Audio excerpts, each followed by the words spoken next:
All right, good morning, everybody. Welcome to the West Coast version of the morning message.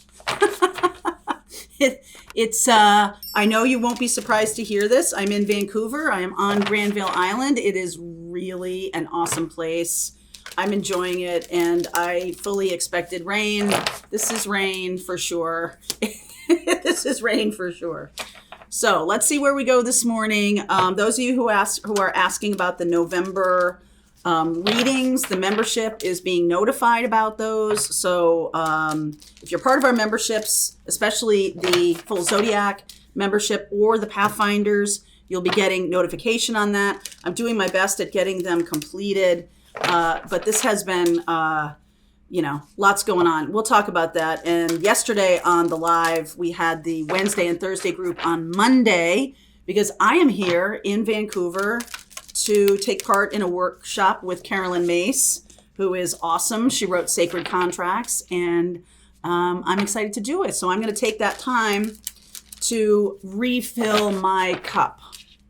All right, so let's see where we go here for us.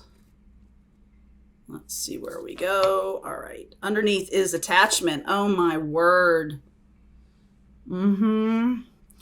I was doing a whole bunch of reading over the weekend about attachment theory and just about the letting go, restriction, fear. I'll read that to you in the extended, likely. Eternal love. Apologies for my nail polish. It's getting done later. And winter's end, regeneration, rebirth, positive outcome. So I have seen this in my own personal readings, and now I'm seeing it with you. All right, that it's sort of like a remembering of who you are. It's kind of getting out of your head if there's a lot of fear going on. And it is, it's all about perspective. How are you looking at the situation today of what's going on in your life? Are you looking at it through the lens of fear, restriction? Are you looking at it through the lens of letting go, of what can I learn from this situation? Are you looking at it from a sense of cycles? Okay, this is the end of a cycle. This is the beginning of a cycle. How are you looking at what's going on in your life? Because that's going to be a super duper important thing to understand. My apologies if this glass is loud when I'm shuffling. I'm trying to keep it quiet here.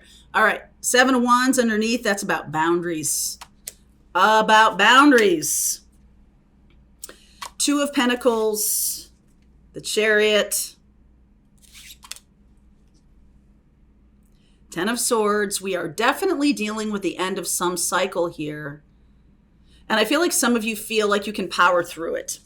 All right, the 2 of Pentacles and the Chariot. Some of you are pushing too hard, can be pushing too hard, have too much on your plate. The 2 of Pentacles for sure, juggling a lot of different things.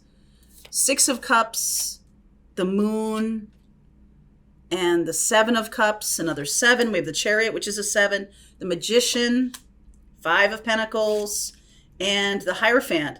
So some 5s down here. And some of you who watched, yesterday I posted Air, Fire, Earth, Water, but I think it was the For Whoever reading on Sunday or the Monday morning message.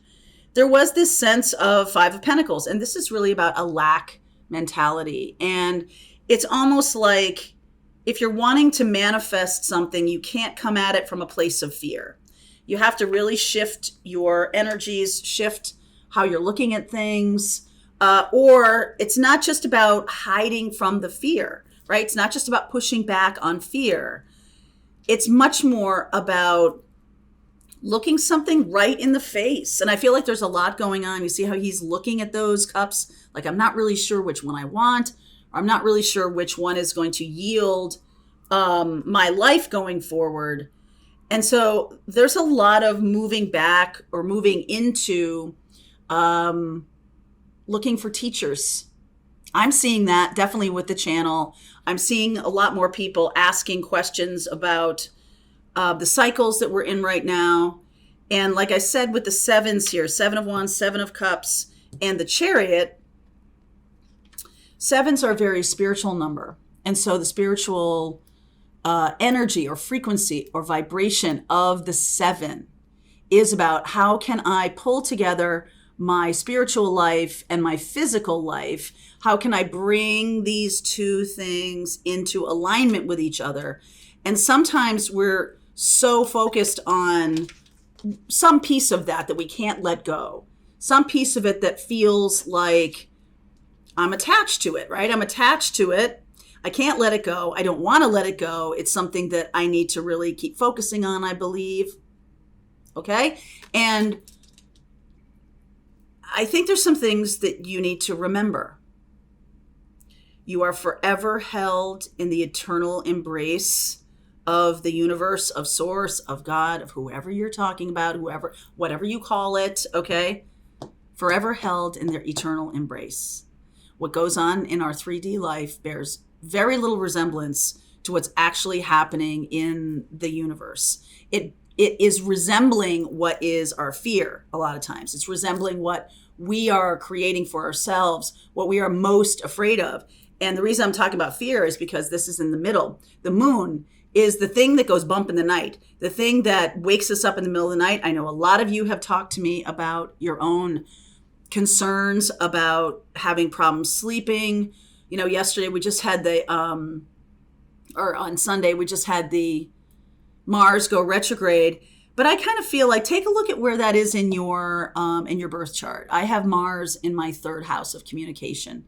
So for me, it's a lot about turning that Mars energy, and it's about self-talk. It's about understanding what I'm saying to myself, and how is fear driving that self-talk? How is that happening? And listen to your words. Words create worlds, right? We have that card that shows up, I don't know, kind of a lot lately. And there can be this sense of, oh my God, I'm manifesting the worst possible scenario.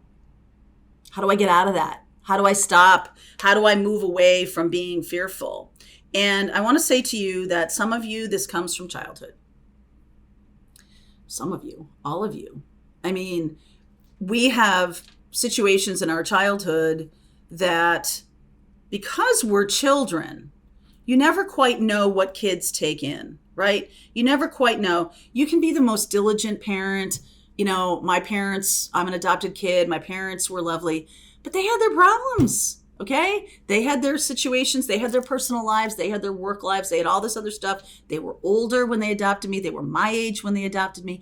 That brings a whole host of other stuff to the fore that's about their own development and what is it that they were going through at the time. And my father was ill when I was a young kid, age 9 to age 14, when he finally passed away of ALS. So that creates a lot of chaos in the house. And as good as my mother was at managing it, you just don't know what kids take in, what the message is for them. You just don't know. They came here with their own soul path. They were dropped in your lap because of something that they're going to take in around you, something that they are going to take to heart, something they're going to reject, something they're going to feel about themselves or not feel about themselves. There is no such thing as a perfect parent. And a lot of us have to reparent ourselves later in life because life has happened to people, and have compassion for that, which a lot of you do. Some of us do, some of us don't. Some of us have spent our lives trying to unbraid all of the issues that happened to us as children. And some of us don't really remember. It's really pretty normal to have big gaps, especially if you're part of a dysfunctional family. Big gaps, I don't remember. It's pretty normal, especially in a dysfunctional house.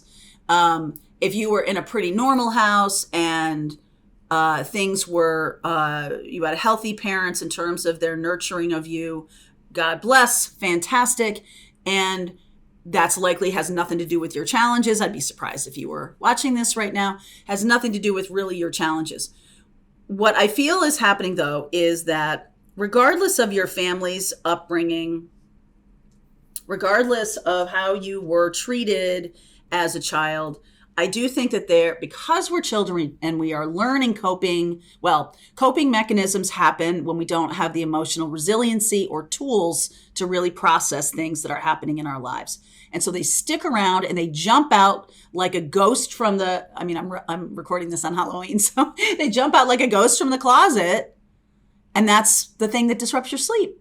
It's stuff that gets buried, even if it was a totally appropriate, normal household growing up. You never know how kids take things in. You just don't. And we all have our paths to walk. And so we can take in things, we can have challenges that are in our contracts, right? I'm here to see or take part in a workshop with Carolyn Mace, and her book about sacred contracts is really about, this is what happened to us before we showed up on this planet. I don't know if you believe in past lives or anything like that, but even she is very, she comes from Christian mysticism, and I know she talks about Gnosticism and some other things too. And now in her, I'm going to say she's a little bit older than I'm going to say that her work has really been interesting to me, about how we have agreed upon things when we come into this life, and however it manifests for us. Doesn't have to be our parents. It can be a school situation. It can be a moving around too much situation. It can be a structure with siblings and friends and other extended family members. Lots of stuff. Okay. So I'm going to continue on. I will read this to you in the extended. Attachment. What are you still attached to that is causing you to wake up in the middle of the night and not have sleep? What are you still attached to from your childhood that you are trying to push back on now?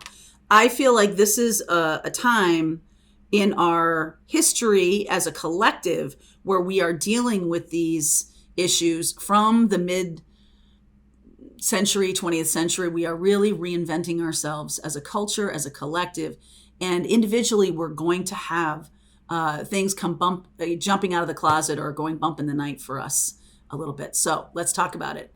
I'm going to keep going for you Pathfinders. If those of you who are not Pathfinders and you want to keep going with this reading, there's a link below in the description box.